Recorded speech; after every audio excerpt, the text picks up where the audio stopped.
Meanwhile, a retired canine officer has been adopted after his handler dropped him off at an animal shelter in Mississippi. Rick Ducati reports from Jackson. You don't want that. You don't want that.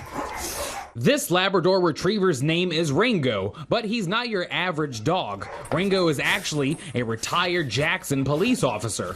A 9-year veteran on the police force, Ringo was trained right here in Jackson by Randy Hare at the Alpha Canine Training Center. He recently was thought to be living in retirement with his handler, but that was not the case.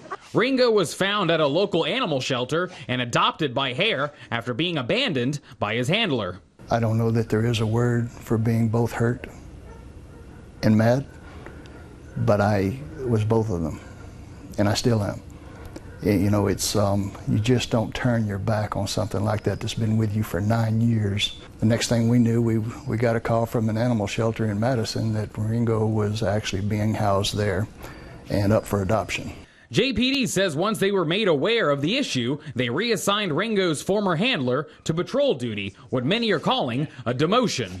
The Jackson Police Department released a statement saying they hold their canines with high regard and they are family. But that statement isn't making Hare too excited to train police dogs for the department in the future.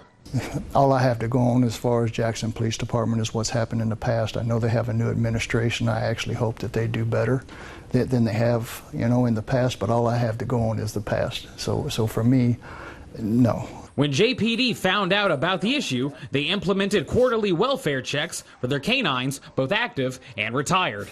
Hare says he's thankful for people calling and checking in with him to adopt Ringo, but says the retired officer is very happy with his new home.